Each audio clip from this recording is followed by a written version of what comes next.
Ceci étant, donc là, on va passer dans la phase finale.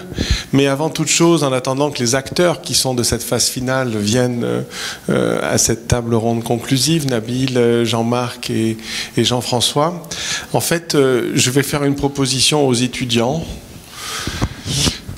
On va transformer les modalités de contrôle des connaissances du master avec la résolution de situations gamifiées. On va faire un tabac à la commission de la vie étudiante. Je ne sais pas si ça sera accepté. Et puis le recrutement des étudiants du master, eh bien, ça sera après une mise en situation dans un escape room pour savoir quel est le meilleur des étudiants. Non, je rigole. Mais c'est une proposition semi-sérieuse.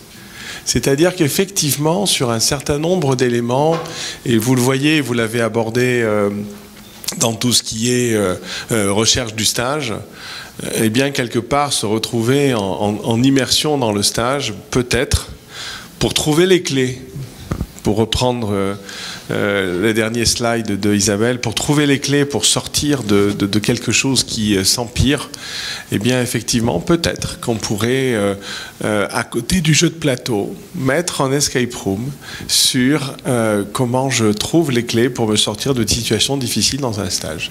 Je vous livre l'idée. Chaque année, ces gamètes, c'est toujours terminé par des idées. Elles ont été reprises. Les idées n'ont pas de copyright. C'est ce qui leur fait peut-être leur force quelque part. Je suis content effectivement que maintenant, depuis 2012, il y ait tout un historique sur la réflexion à propos de la gamification des formations. Il est peut-être un peu dommage qu'on n'ait pas filmé les masterclass, mais bon, finalement, là, c'est peut-être un travail personnel que chacun engage. Mais je crois que c'est quelque chose dont vous pouvez tous, j'oserais dire, vous féliciter d'avoir contribué à construire. Qu'est-ce qu'il fait? Il s'amuse, c'est ça? Film à présent sur scène. D'accord. Non, là, c'est du théâtralisme, là. Voilà, donc apparemment, c'est ce que tu es en train de me dire. Tu es prêt? Roulement de tambour. D'une part, d'une façon très égoïste et en tant que master, donc en tant que de quelque chose un peu plus vaste où on est très nombreux à se partager les responsabilités. Moi, je suis ravi de ne pouvoir qu'abonder à ce qui vient d'être dit. Le faire devant les étudiants, c'est une forme d'engagement définitif. Donc, tant pis pour nous, si on le dit devant vous, ça veut dire qu'on va devoir s'y tenir. Ça veut dire aussi que le bâton de foudre faire du bruit. Ça veut dire aussi qu'on va se retrouver dans une situation de pouvoir vous demander de faire quelque chose de très simple, c'est de devenir encore un peu plus acteur de votre propre devenir. Et ça, c'est une responsabilité lourde parce que quand on est étudiant, et je l'ai été une fois dans ma vie, c'est absolument génial parce qu'on est consommateur. C'est-à-dire qu'on arrive en cours, on se pose, on dit lui j'aime, elle j'aime pas, lui est génial, elle me casse les pieds, ce cours ça me gave, ce truc ça me servira jamais à rien. Donc en fait on est consommateur, point. Alors, on n'est pas producteur. Là, si on vous demande de passer du côté de la production, ça va vous déstabiliser, mes jeunes amis. Donc ça fait partie aussi des choses sur lesquelles en fait finalement vous croyez qu'on vous fait un cadeau, en fait on est en train de faire en sorte que vous deveniez nos collaborateurs directs. Donc désolé, mais c'est comme ça que ça se doit de s'interpréter. Donc cette prise de responsabilité, ben voilà, vous êtes embarqués sur quelque chose qui est intéressant. Nous on est convaincus que ça l'est. Et vous allez en fait découvrir, chemin faisant, à quel point de temps en temps le fait de prendre des responsabilités, c'est beaucoup moins simple et beaucoup moins évident que d'arriver et une fois de plus de poser ses fesses dans une salle en regardant le prof et puis en disant j'aime pas, parce que c'est pas que ça. Donc on sait une fois de plus fait le plaisir d'avoir une édition de ces gamètes qui à chaque fois nous fait grandir un peu plus, nous fait avancer un peu plus. Ça n'est pas terminé puisque là maintenant il y a quelque chose en fait qui doit être aussi de l'ordre du dévoilement. Il y a eu donc quelque chose qui s'est initié l'année dernière avec le Gématon, qui cette année se perpétue et qui donc maintenant est définitivement inscrit dans les gènes de ces gamètes, qui est donc cette partie aussi de production et puis je dirais d'audace en matière d'exposition. Et on en a déjà eu un petit morceau tout à l'heure. Là, il y a autre chose. Je vais demander à Nabil et à Jean-Marc de nous rejoindre ici sur scène, hein, puisqu'il faut quand même qu'on partage les responsabilités de dire n'importe quoi devant des étudiants et des confrères. Donc ça, c'est important. Donc il ne faut pas que je sois tout seul, parce que moi, je sais être ridicule à longueur de journée, ça ne me pose aucun problème. Mais j'aime bien pouvoir partager ça avec d'autres. Allez, Nabil. Vous ne partirez pas tous, après on fera une petite photo de groupe. Comment tu veux procéder, Pascal? Est-ce que tu veux passer les vidéos et qu'ensuite on dise des méchancetés ou les vidéos, ça va faire 1 heure et je pense que tout le monde a faim, il reste que quelques petites sandwichs à... Donc en fait, le Gématon donc, avait mobilisé 5 équipes. 3 équipes composées uniquement d'étudiants du master, une équipe hybride avec étudiants du master, représentants des étudiants de l'Association nationale des étudiants de médecine de France, la NEMF, et un interne de médecine générale qui nous avait fait le plaisir de se joindre à nous pour ces 3 jours. Il y avait également une équipe de kinés, en fait, dont vous avez vu la présentation hier après-midi, mais un petit peu embourbée dans des emplois du temps et qui nous ont tout de même présenté la gamification de l'usage de leur salle de... comment dirais-je, de travaux pratiques pour la manipulation et les palpations. Et donc, eux n'ont pas souhaité pitcher, en fait.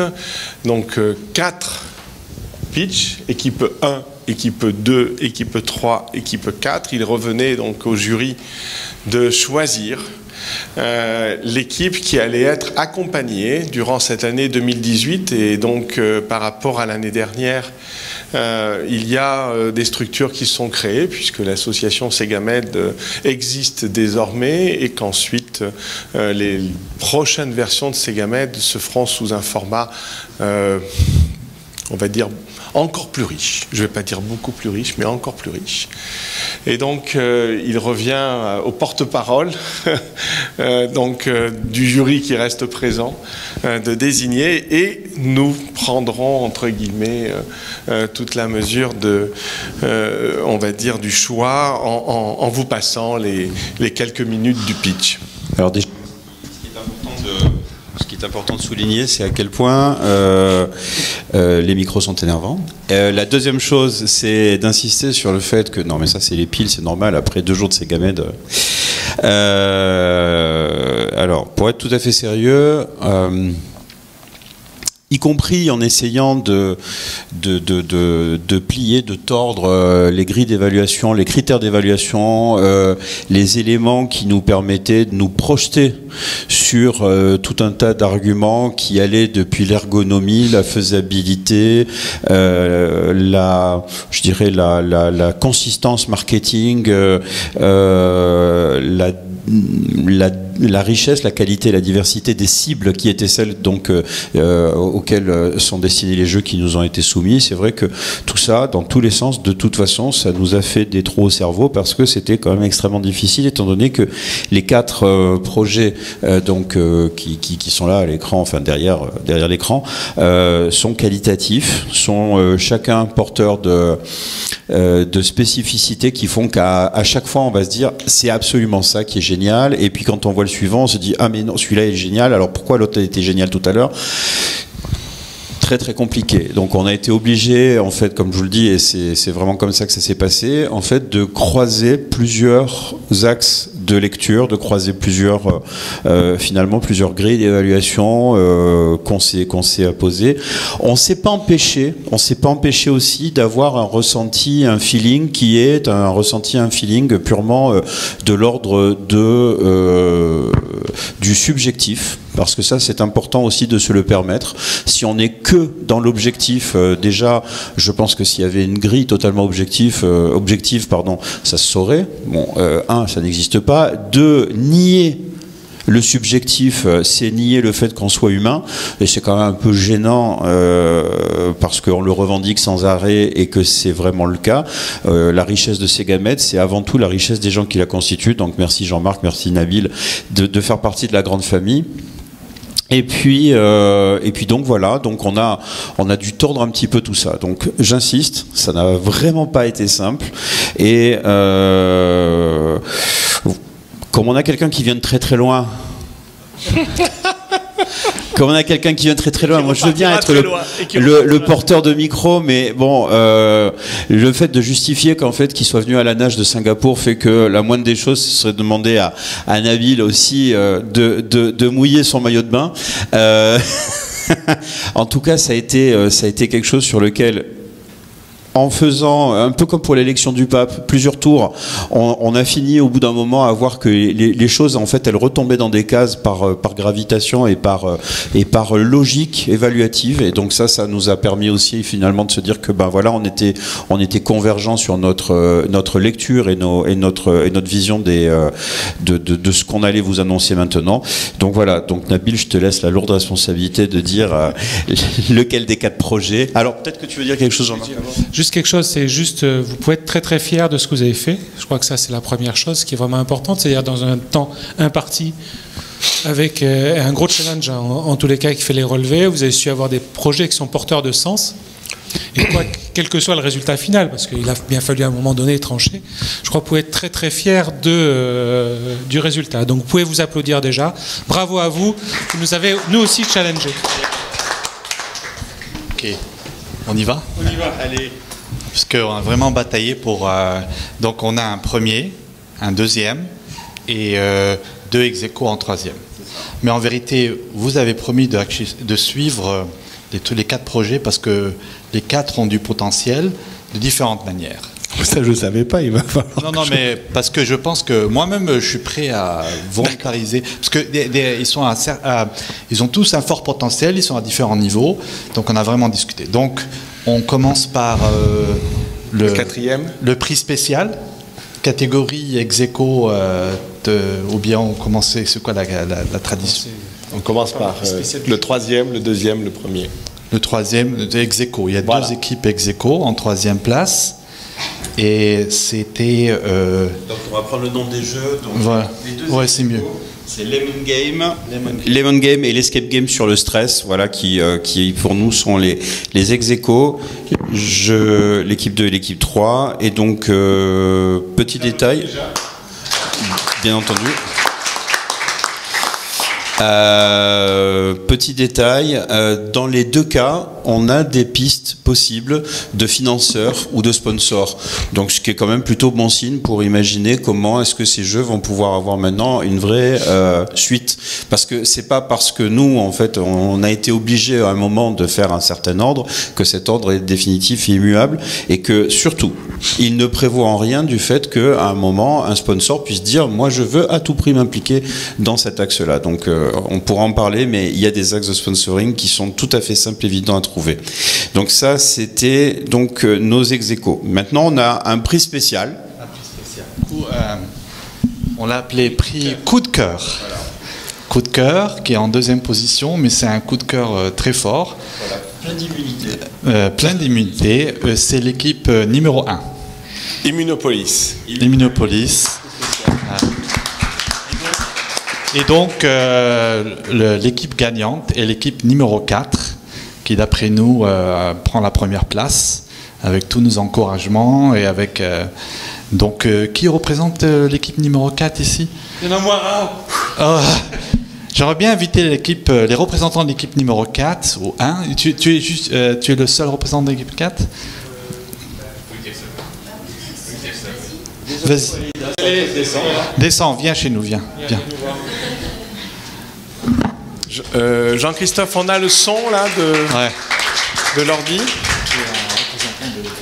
Alors on va, en attendant que Walid arrive, essayer de faire de montrer le pitch. Donc, vous le voyez, c'est un serious game qui s'appelle Druxifer. Druxifer. Et alors, comment ça marche là? Oh non, je suis perdu moi dans cette technologie.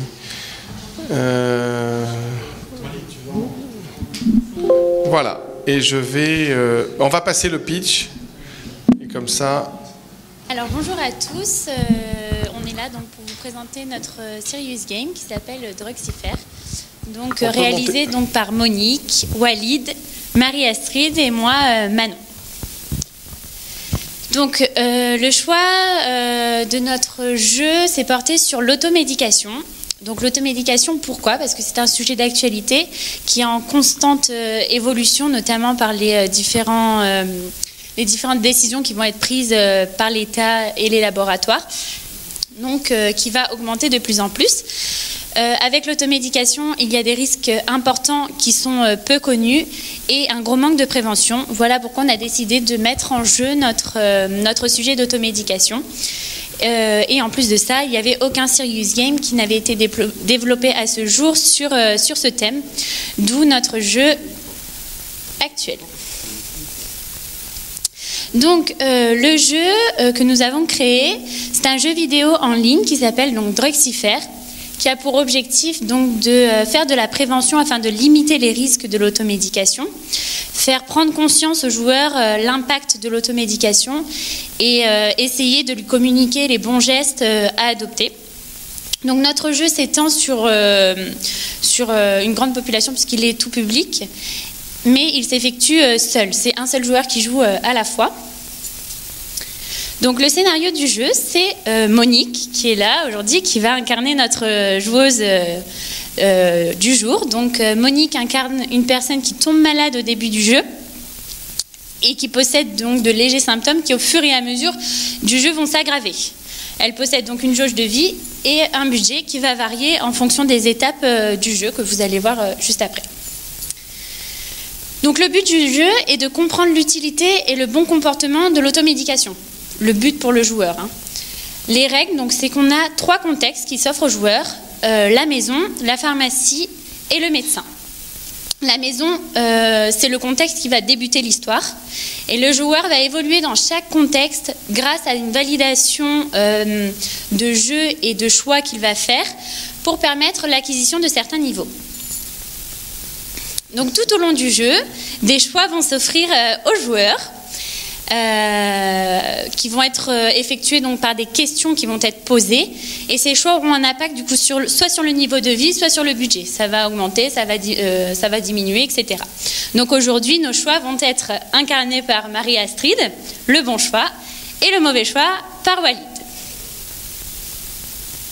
Donc, quand on va arriver sur la plateforme de notre jeu, voilà ce qui va apparaître. Donc, on va cliquer sur Nouvelle partie. Ensuite, s'offre aux joueurs la possibilité de choisir le sexe, donc garçon ou fille. En l'occurrence, Monique est une fille, donc fille. Ensuite, il arrive donc sur cette page où les 3 contextes sont exposés, donc la maison, la pharmacie et le médecin, et la jauge de vie et le budget qui va être présente du coup tout au long du jeu. Comme je l'ai dit précédemment, le jeu débute avec la maison. Oh là là, je me sens pas très bien. J'aimerais bien prendre quelque chose dans ma salle de bain, dans ma pharmacie, pour trouver quelque chose pour me soulager un petit peu. Alors, je vais chercher. Alors, dans la première étape, dans la salle de bain, il faudra retrouver tous les médicaments qui sont cachés.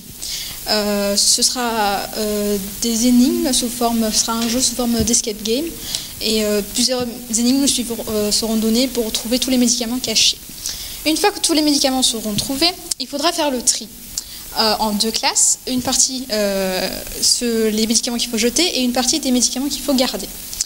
Il faudra les classer selon 3 critères: la date de péremption, la présence de notice et l'état du médicament, s'il a été décapsulé ou pas. Tout au long du jeu, on aura des questions qui vont apparaître au fur et à mesure pour nous apprendre des bonnes pratiques. Et un exemple, par exemple, à la fin de cette étape, on pourra avoir un choix qui s'offre à nous. Et Monique, et si tu utilisais ces médicaments que tu viens de trier, ils ont l'air si accessibles et attirants?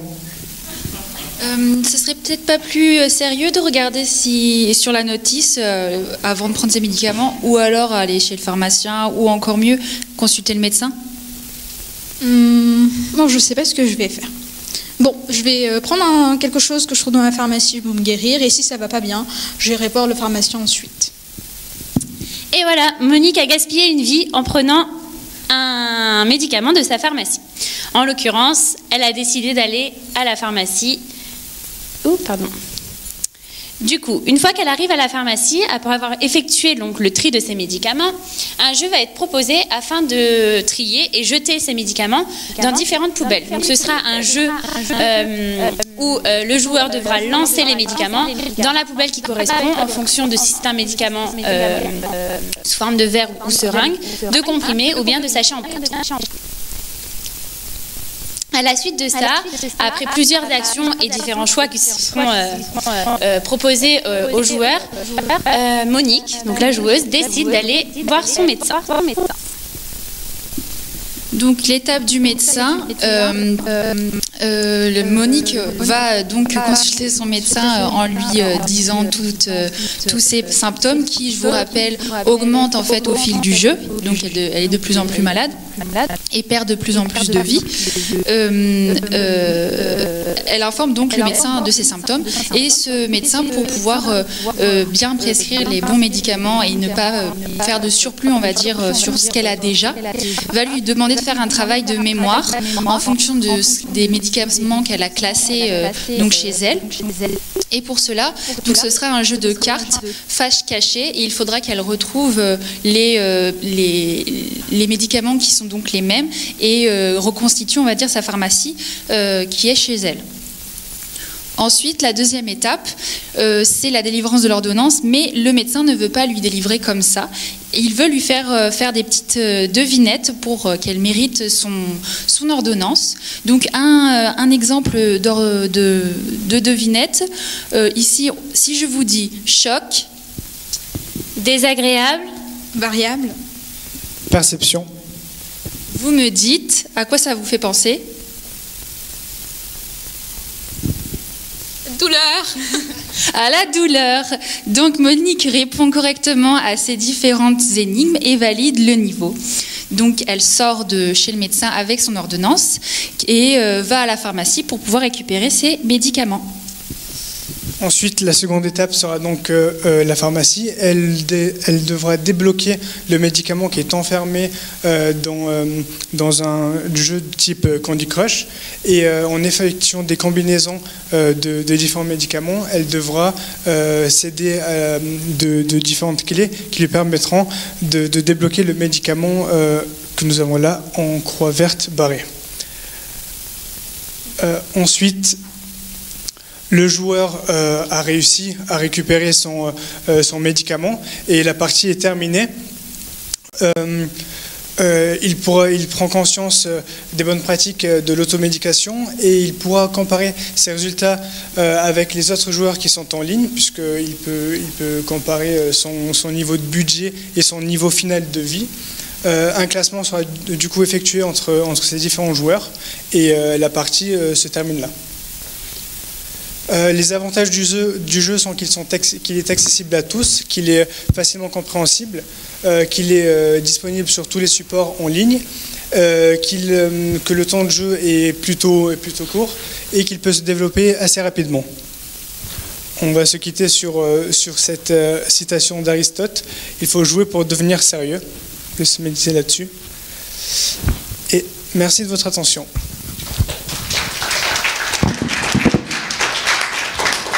Donc vous aurez une interprétation masculine, évidemment, assez évidente à notre ami.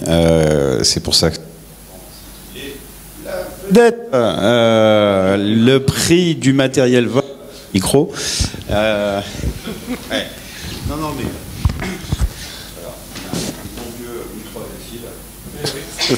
les bons vieux micros avec fil quand on appuie sur le bouton. Donc voilà. Il avait fallu faire un choix, il a fallu aussi, donc comme je vous le disais tout à l'heure, croiser pas mal de grilles de lecture dans plusieurs sens pour arriver à ce résultat. On pourrait épiloguer pendant très très longtemps sur je dirais, quelque chose de type évaluatif pour vous démontrer le pourquoi, ou en tout cas vous expliquer le pourquoi de notre décision collégiale.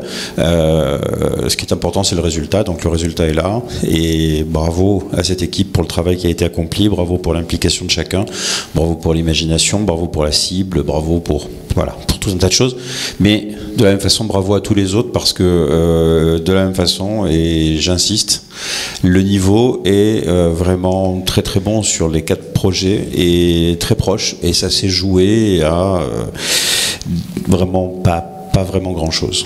Donc ça, c'est une belle image aussi de ce qu'a représenté une fois de plus cette édition de Segamed, c'est-à-dire beaucoup de présentations qui ont été toutes extrêmement qualitatives, et ça c'est vraiment important. Donc vous les étudiants, vous avez été à l'image et vous avez été un bon miroir de finalement ce qu'a été cette conférence Segamed 2018, donc c'est aussi quelque chose qui nous fait plaisir à nous en tant qu'organisateurs.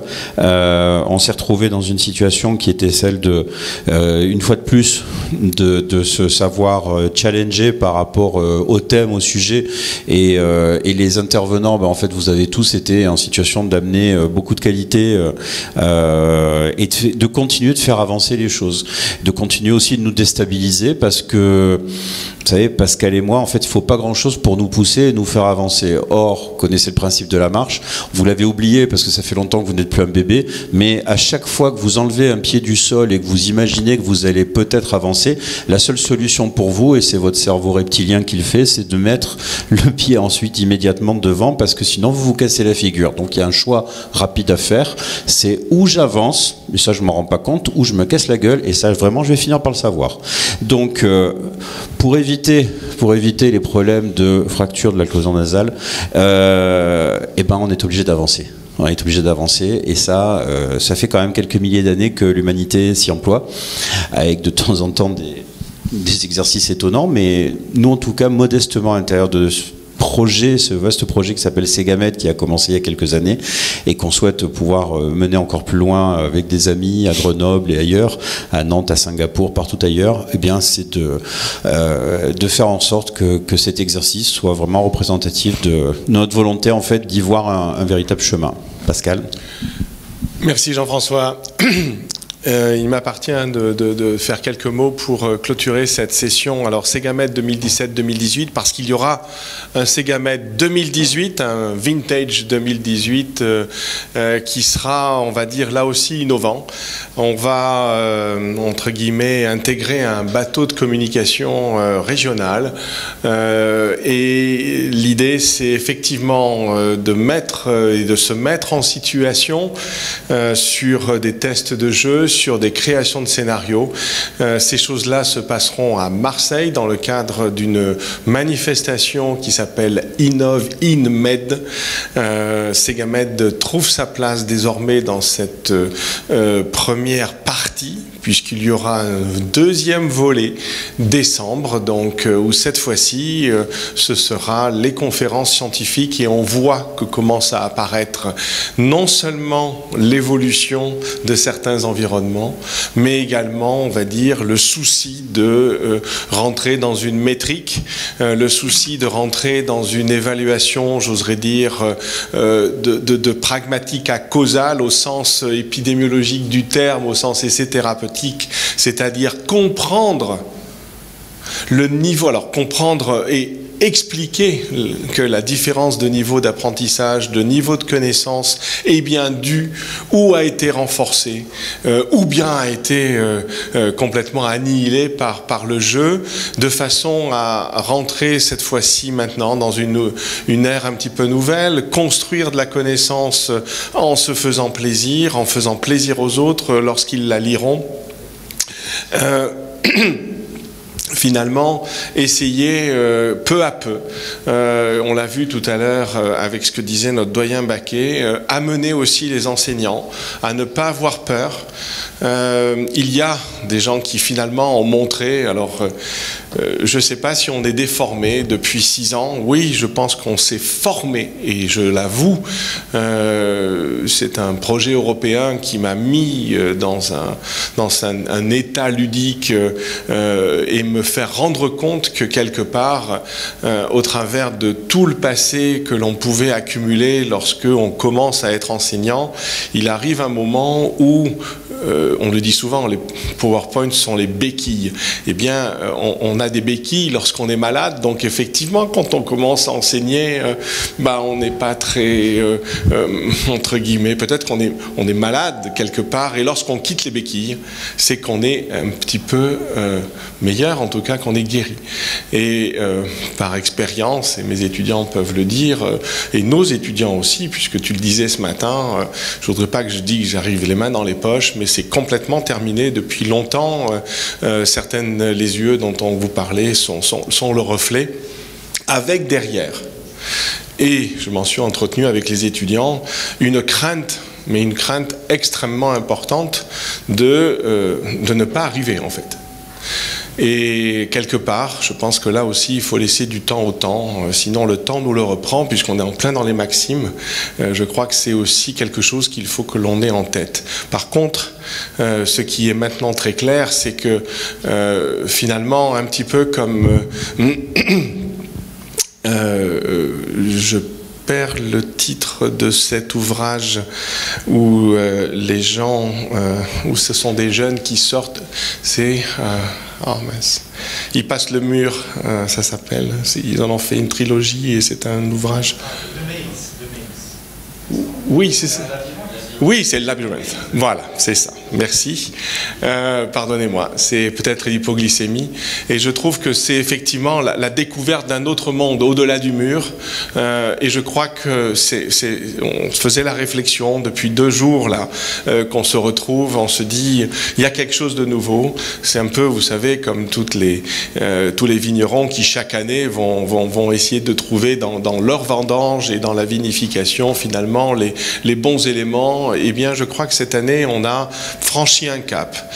Et ce cap, c'est effectivement d'aller voir au-delà du mur. Et je suis ravi que certains de nos collègues, finalement, d'autres composantes de l'UFR commencent à jeter un œil. Donc, Myriam et son équipe, l'année dernière, avaient commencé à mettre un premier pas en étant assez...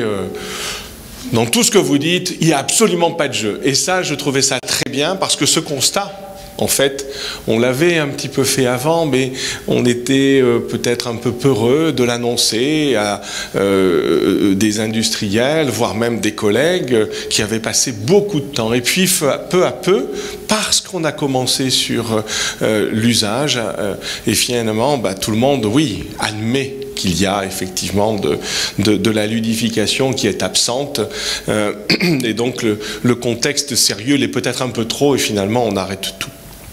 Donc merci en tout cas de cette curiosité. On joue le rôle nous aussi un petit peu de bibliothèque et puis surtout d'ouverture. Et je sais que c'est toujours un peu pénible d'entendre des remerciements, mais sachez que derrière le mot, il y a véritablement un signifiant extrêmement fort. Donc l'année prochaine, un nouveau rendez-vous, 2 volets. Donc on va parler de la saga Segamed, ça c'est clair. On va parler des Segamed Papers. Ce sont des projets là maintenant qui prennent tout leur sens. L'association Segamed existe. Et puis derrière ce côté non pas entremetteur mais amplificateur, je vais me servir de tout ce qui a été dit durant ces 2 journées et pour arriver à structurer peu à peu ce que nous pourrons apporter en fait aux designers d'outils, aux designers de méthodes. On a une partie de la méthodologie en santé publique, ce n'est pas simplement l'étude des maladies que l'étude du système de santé. Et dans le système de santé, quand on regarde tout bêtement les cours que l'on fait au P1 et que l'on donne les dépenses du système de santé, les dépenses de formation, c'est peanuts. Les dépenses de recherche, c'est peanuts. Et là-dessus, je crois que nous, en tant qu'enseignants, on a un effort à faire extrêmement important, au-delà de susciter la création locale, la diffusion entre nous, d'essayer aussi de convaincre nos dirigeants, et quelle que soit la couleur politique, je suis désolé, mais là-dessus, le patient et sa maladie n'ont pas de couleur politique. Et ça, je crois que c'est aussi un des enjeux qui s'en vient à venir, et on ne sera pas trop de plusieurs à le faire se dérouler. Je pense que tu fais une belle... un beau lien à la société, puisque de toute façon la santé et la médecine ne sont là et n'existent que parce qu'il y a des hommes et que ces hommes sont porteurs de faiblesses, et qu'à un certain moment la science essaye de pouvoir leur faciliter la vie ou l'améliorer, et c'est en ça que la santé et la médecine en fait ont une véritable noblesse, mais elle n'a aucune noblesse en tant que chose individuelle et désincarnée, comme beaucoup d'autres sciences peuvent se le permettre quand on fait de la physique, quand on fait, je sais pas. Mais la médecine n'existe et la santé n'existe que parce que l'homme existe et qu'il est porteur de plein de faiblesses et plein de travers, et qu'il y en a quelques-uns qui mettent une énergie monstrueuse depuis des centaines d'années à essayer de chouchouter cette humanité, de la soigner, de la sauvegarder et de l'améliorer. Donc ça, cette dimension humaine, elle est vraiment très très importante.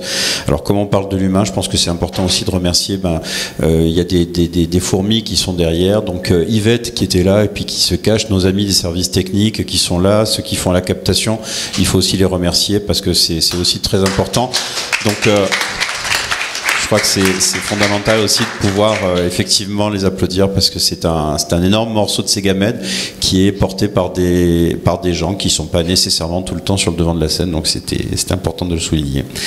Monsieur Stassini, je pense qu'on peut être fier de ce qu'on a fait, non? Ça va? Monsieur Carrasco. Oui, ça va. Eh bien écoutez, on clôture cette session de 17-18 Segamed et on vous dit à l'année prochaine.